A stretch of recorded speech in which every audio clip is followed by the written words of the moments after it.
Shalom, kita bertemu kembali dalam topik kita tentang Repan, Renungan Kehidupan. Hari ini kita akan merenungkan satu tema, bagian firman Tuhan, berbicara tentang menyelesaikan masalah dengan tepat. Yang kita akan baca dari 1 Samuel 16, ayat 6 sampai ayatnya yang ke-7. Firman Tuhan berkata demikian, ketika mereka itu masuk dan Samuel melihat Eliab, lalu pikirnya, sungguh di hadapan Tuhan sekarang berdiri yang diurapinya. Tetapi berfirmanlah Tuhan kepada Samuel, janganlah pandang parasnya atau perawakannya yang tinggi, sebab aku telah menolaknya. Bukan yang dilihat manusia, yang dilihat Allah. Manusia melihat apa yang di depan mata, tetapi Tuhan melihat hati.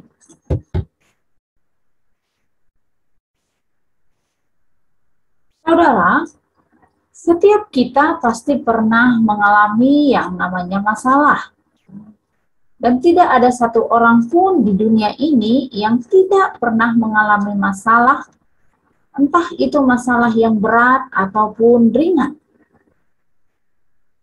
Tetapi yang menjadi pertanyaan bagi kita, bagaimana kita menyelesaikan masalah itu dengan tepat? Dalam teks renungan kita saat ini, kita melihat masalah yang ada, yaitu ketika Raja Saul ditolak oleh Tuhan karena ketidaktaatannya. Maka Samuel sangat sedih atau berduka cita karena Saul. Tetapi kesedihan atau duka cita Samuel tidak akan menyelesaikan masalah. Akan datang waktunya harus bertindak. Karena itu kita mau belajar dari bagian firman Tuhan ini, bagaimana cara menyelesaikan masalah itu dengan tepat. Yang pertama caranya adalah menolak apa yang Tuhan tolak. Kita jelas melihat dalam 1 Samuel 16 ayat 1, Allah dengan jelas berkata kepada Samuel supaya dia berhenti berduka cita karena masalah Saul. Karena Allah sudah menolaknya. Karena itu, Allah menyuruh Samuel bangun dan pergi melakukan kehendak Allah untuk mengurapi orang yang telah dipilih oleh Allah baginya. Dengan kata lain, saudara, Samuel harus bertindak dengan menolak apa yang Tuhan tolak. Artinya, Samuel harus move on dari masalah dengan Saul, karena Allah sudah menolaknya. Dan Allah menyuruh dia untuk bangun, untuk melakukan kehendak Allah. Nah saudara, jika kita mau menyelesaikan masalah kita dengan tepat, mari belajar dari kebenaran firman Tuhan ini. Artinya, mari kita menolak apa yang Tuhan tolak, yaitu cara-cara yang tidak sesuai dengan firman Tuhan atau kehendak Tuhan dalam menyelesaikan masalah kita. Kita tidak boleh lagi berkutik di jalan pikiran kita sendiri. Tetapi mari kita mengikuti rencana dan kehendak Tuhan dalam hidup kita. Cara yang kedua, saudara, untuk menyelesaikan masalah itu dengan tepat, adalah melihat seperti Tuhan melihat. Saudara, cara Tuhan melihat berbeda dengan cara manusia melihat. Manusia cenderung melihat apa yang di depan mata, baik itu berupa penampilan, kemampuan, dan sebagainya. Tapi Tuhan berbeda. Tuhan melihat hati manusia.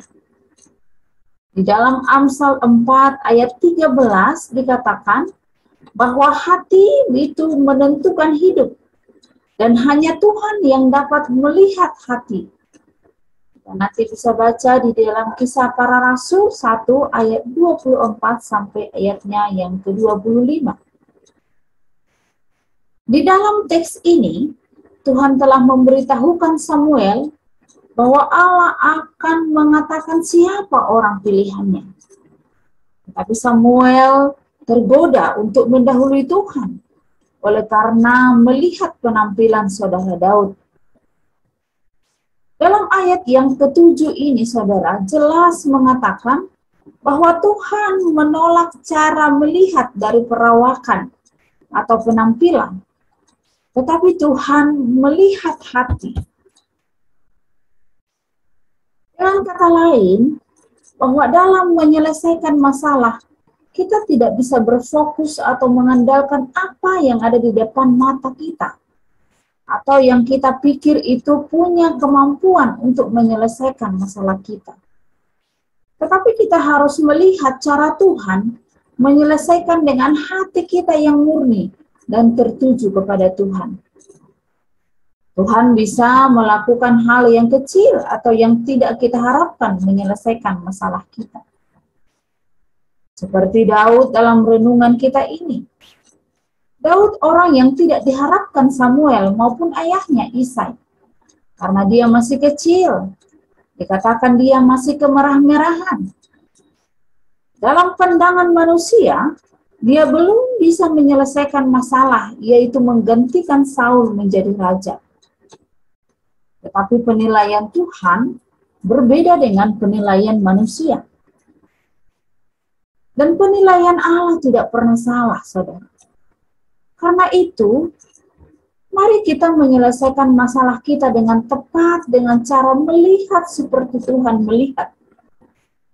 Jangan melihat dan menyelesaikan masalah itu dengan cara pandang kita. Tetapi lihatlah masalah itu dan selesaikanlah masalah itu dengan cara pandang Tuhan. Yang ketiga, saudara, cara kita menyelesaikan masalah dan itu dengan tepat adalah biarkan Tuhan yang menyelesaikannya. Saudara, tidak semua jalan pikiran Tuhan kita bisa pahami. Tetapi percayalah apa yang Tuhan pikirkan dan lakukan bagi kita pasti yang terbaik. Yang terpenting di sini adalah kita taat melakukan apa yang menjadi bagian kita. Maka Tuhan akan melakukan bagiannya. Dalam teks ini kita belajar bahwa Samuel taat melakukan bagiannya, yaitu untuk mengurapi Daud yang dipilih Tuhan. Jika kita pikirkan bagaimana seorang gembala domba dari padang menjadi raja menuju tahta, tetapi ini bukan tanggung jawab Samuel. Tuhan yang akan mengaturnya. Tuhan memiliki caranya sendiri untuk membawa Daud menjadi raja.